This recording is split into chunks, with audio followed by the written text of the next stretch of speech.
Salam alaikum, une salutation et un discours qualifié d'historique à l'adresse du monde musulman. Barack Obama veut tourner la page d'un cycle de méfiance et de discorde. Discours applaudi à l'université du Caire, mais pas forcément ailleurs. Des bus à l'arrêt au dépôt de Charleroi, des chauffeurs en grève malgré la levée du préavis. Pression maximale avant une conciliation entre syndicats et direction. Les dernières minutes du vol AF447, cet Airbus d'Air France qui s'est abîmé dans l'Atlantique, crash, désintégration en vol, les pistes sur les causes de la catastrophe se multiplient. La carte d'identité électronique en guise de billet de train, nouveau système présenté aujourd'hui. Voici donc comment voyager sans ticket et sans être resquilleur. Et puis un Belge en finale à Roland-Garros, Dick Norman, le vétéran du circuit et son coéquipier sud-africain disputeront la finale du double samedi.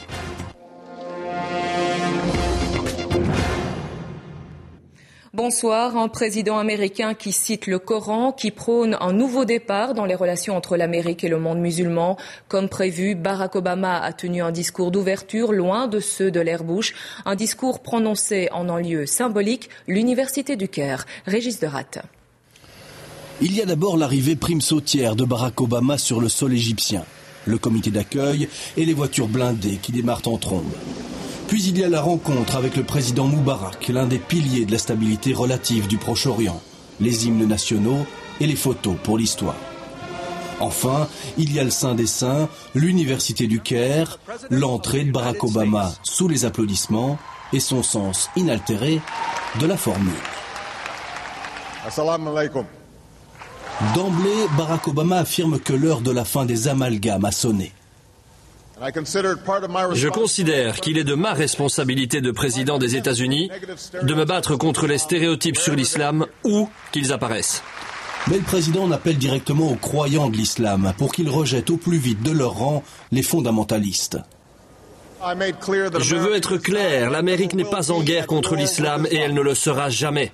Barack Obama enchaîne alors, sans en avoir l'air, sur les erreurs de son prédécesseur.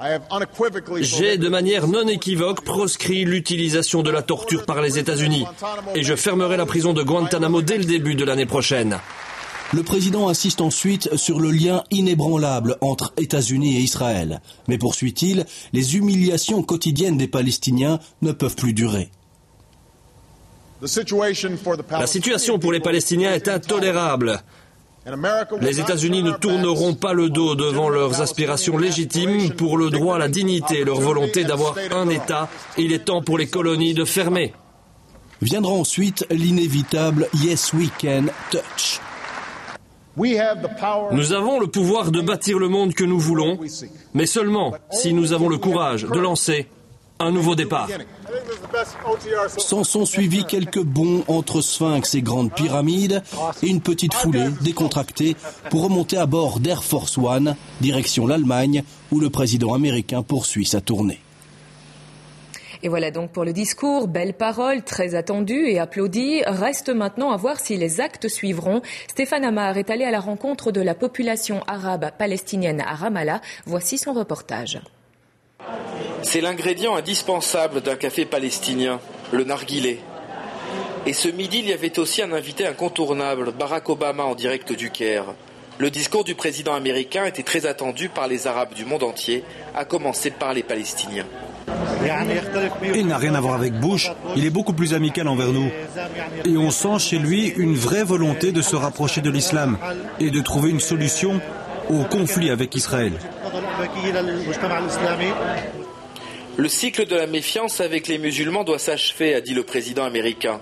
Mais il n'a pas encore réussi à convaincre les Palestiniens qui perçoivent souvent les États-Unis comme un valet d'Israël.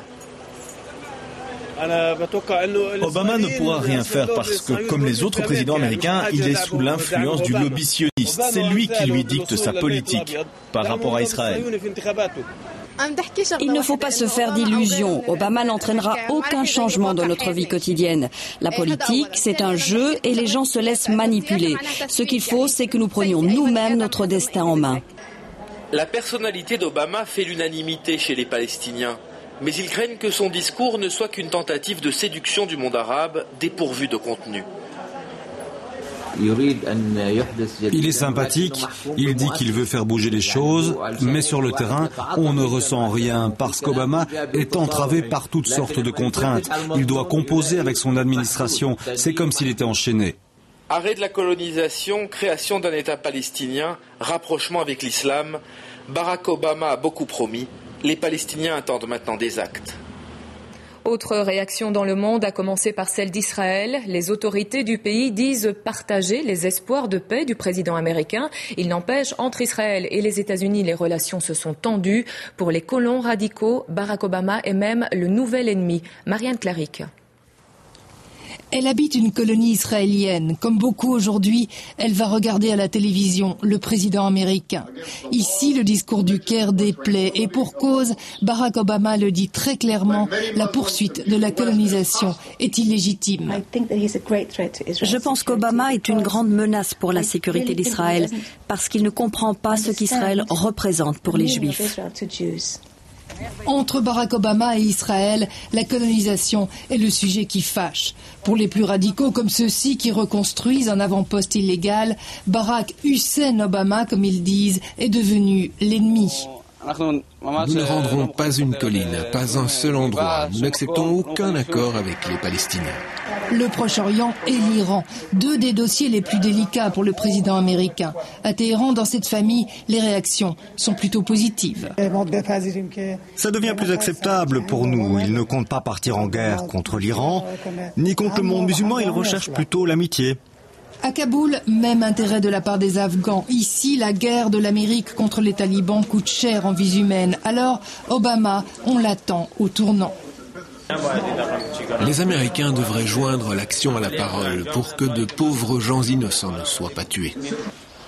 Et aux États-Unis aussi, on attendait le discours du Caire.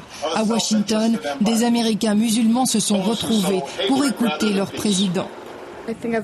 Je pense ne jamais avoir été aussi fier de notre président. Je m'attendais à un bon discours parce qu'il est un bon orateur, mais il a vraiment dit tout ce qu'il fallait.